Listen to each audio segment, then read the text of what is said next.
Okay, this lock is called the security edge. If you look at the keyboard, you can very clearly see that this was made from an Australian company. Look at the key that there are 6 top pins and there is a bitting track for the side pins. Lock works just fine. Now if you have closely looked at the title of the video, it says security edge not picked.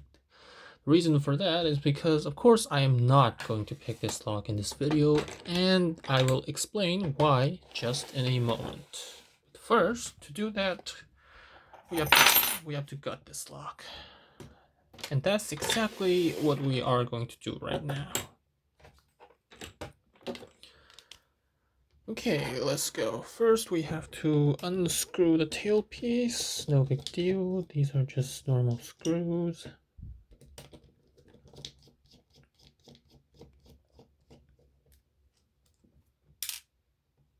Oh, it's not screwed enough.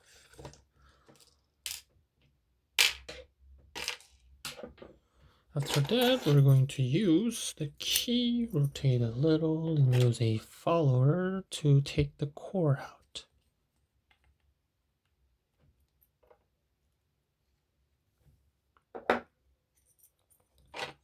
Now, if you know, you may have noticed something on the side of the core. That's right, this lock is not a normal pin sidebar side pin combination lock. It's a dual mechanism lock. It's not, but it's not a normal sidebar. This is what we normally refer to as a reverse sidebar. And I am going to explain what these are in just a moment after we finish the gut. I'll just dump the pins out. The pins are nothing really impressive.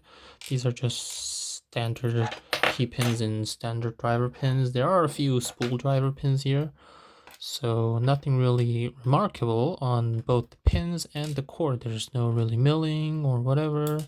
Pinning is just pretty fine. Keyway is a little bit paracentric, but not like extreme to the extreme level. We'll just take out the driver pins real quick, as well as the springs. These aren't really important. They're both standard and spools. It's an alternating pattern. Standard spool, and repeat.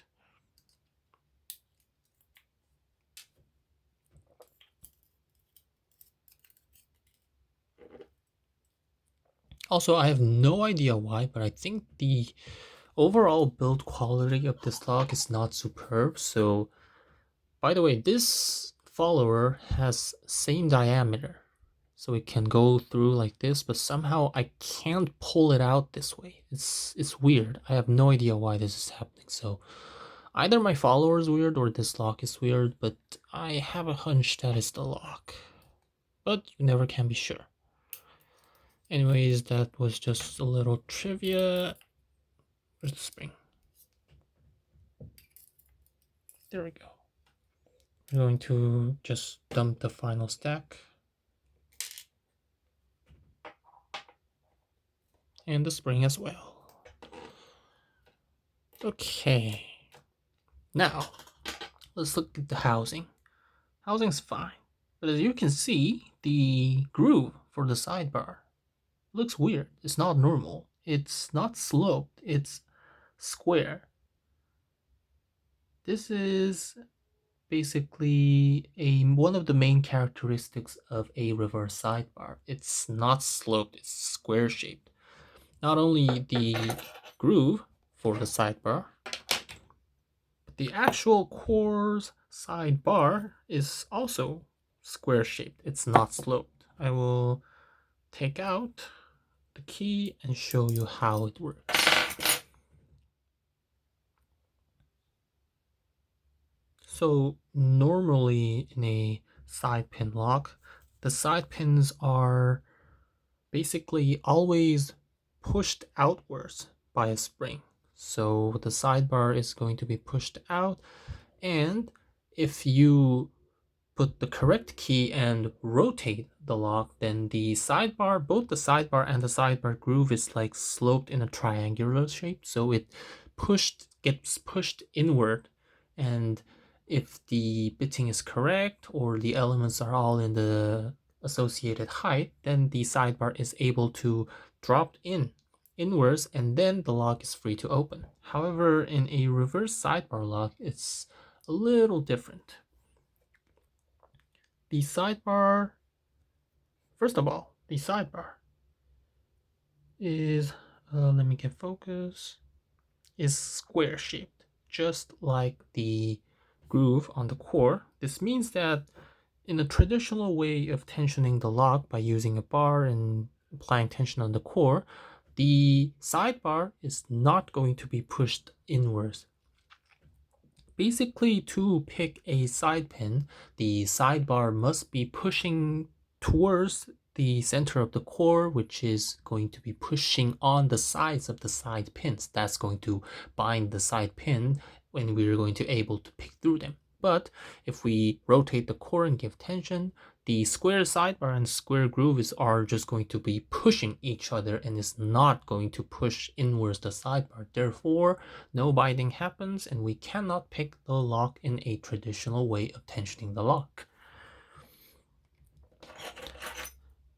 So this reverse sidebar mechanism, the spring and the way of these sidebar is positioned, the springs are going to constantly push the sidebar inwards always.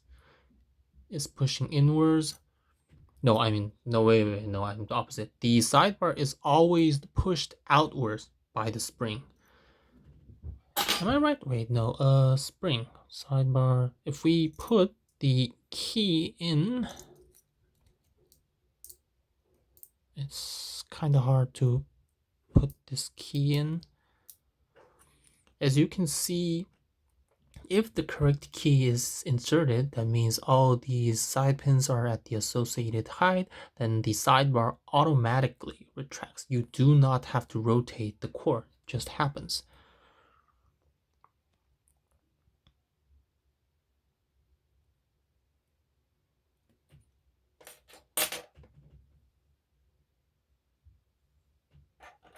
So what happens is that these two springs, sidebar springs, are going to try to extend themselves to a certain position. So the sidebar, the actual sidebar, the springs are blocked by these two thin metal pieces that are inserted to the side of the log. So this is holding the whole sidebar.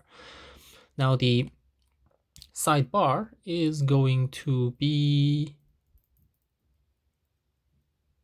you can see that if we like shake or do anything, as long as the elements are aligned at the position, the sidebar stays at this position. This means that the sidebar is going to be pushed inwards. You can remove the key to see that it goes out if it does not happen. And we can't basically push in the sidebar because the side pins are all blocking. Now if we remove all the side pins, the side pins are also sprung.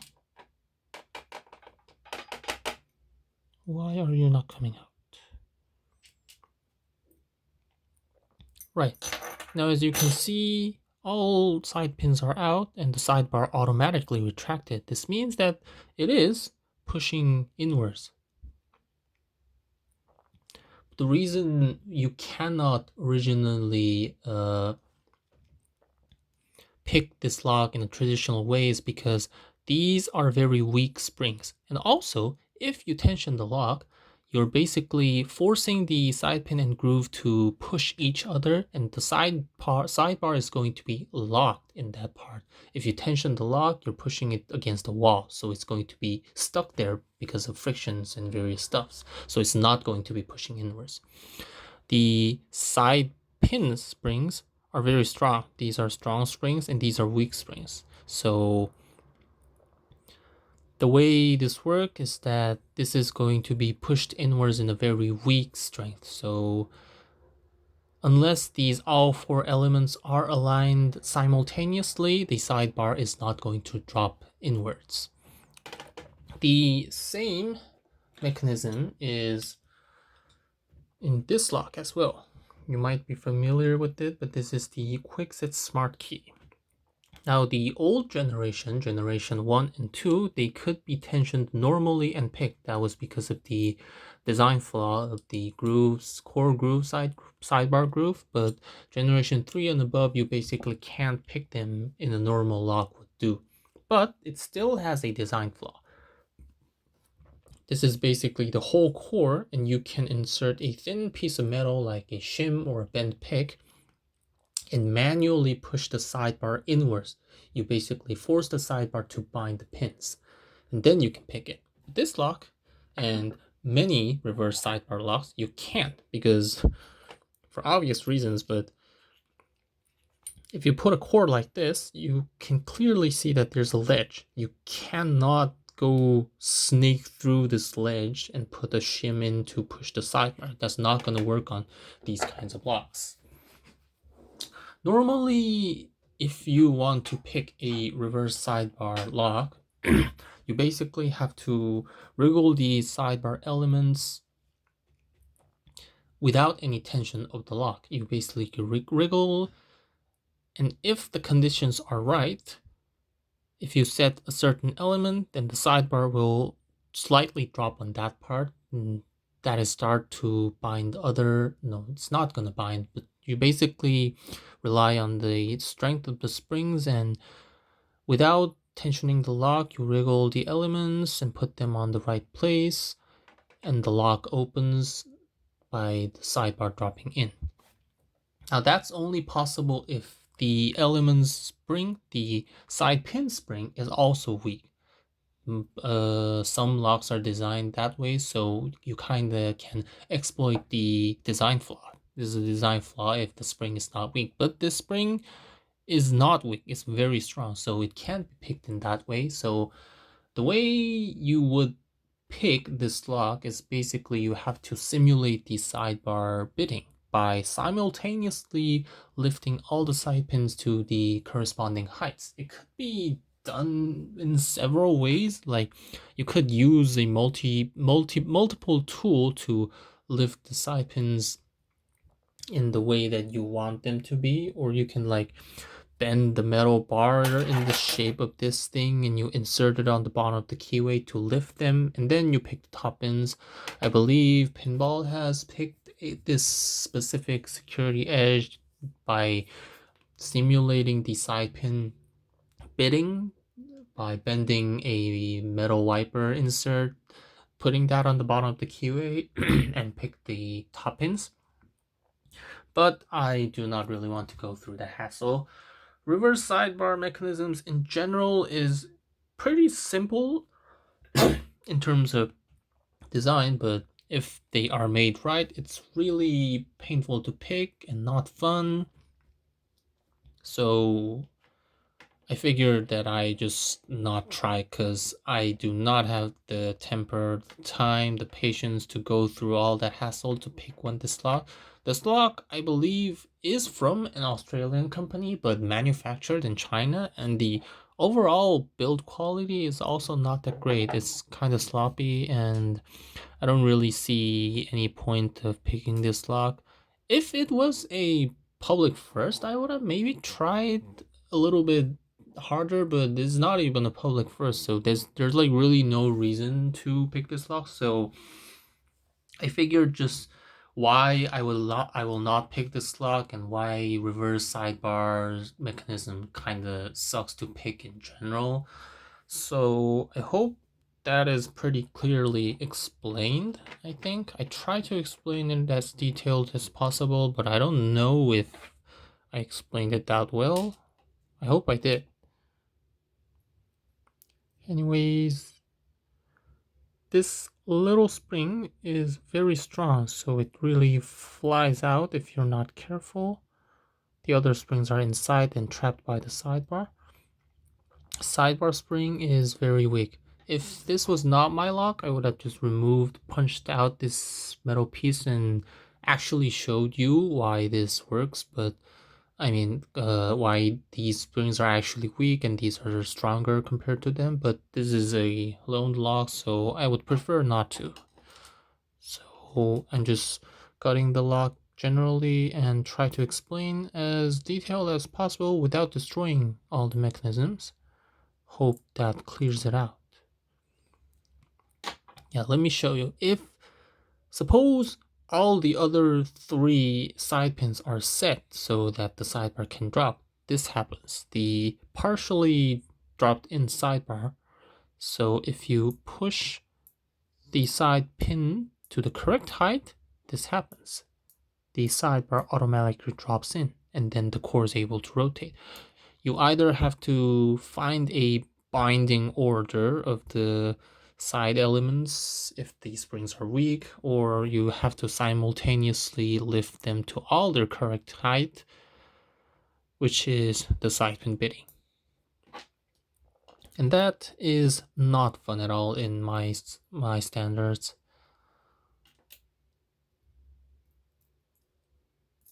Let's just reassemble this lock.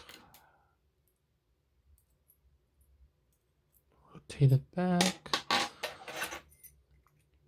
Oh yeah, I have to show you something. I almost forgot. As you can see at the key, it has some very high cuts on the second one and the sixth one. Let's see the second one. I should have not put the side pins in.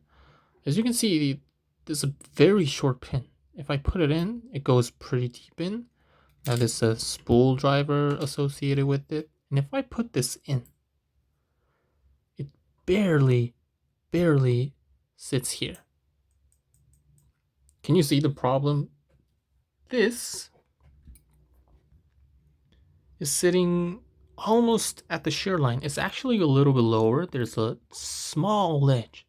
This is basically going to sit like this on the lock when the key is not inserted. And if you tension it, you can't lift this stack. It's going to be stuck on the side of the core. So unless you like reset the lock completely, slightly lift it, and then tension it again to bind the pins, it's not going to work.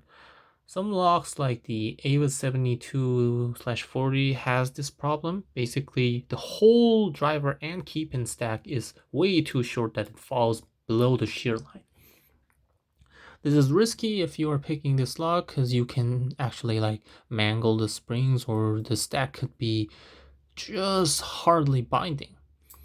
This is, in terms, you can consider this as a no lift stack because this is technically almost a shear, but the driver is below the shear, so normally you should not pick that. There's a very high risk of damaging the springs if you do that. So yeah, not only this is a reverse sidebar, but the key pin diameters, the key pin length and the driver pin length are also not very thoroughly thought out. This max lift is going to sit below the shear and it's not good. If you're using the key, it's fine, but who knows that it maybe can the mechanism could fail on certain circumstances. So generally this is not a good design. So yeah, I'm really trash talking this lock. I'm not really happy about it, sadly. Reverse sidebar in general, I'm not a huge fan about it. So I may be biased, but yeah, I'm not really happy about it. So anyways, I hope that clears out the hate for this log, my personal hate, a reverse sidebar in general. I hope that explained everything pretty much clearly, and I think this is probably it for this video.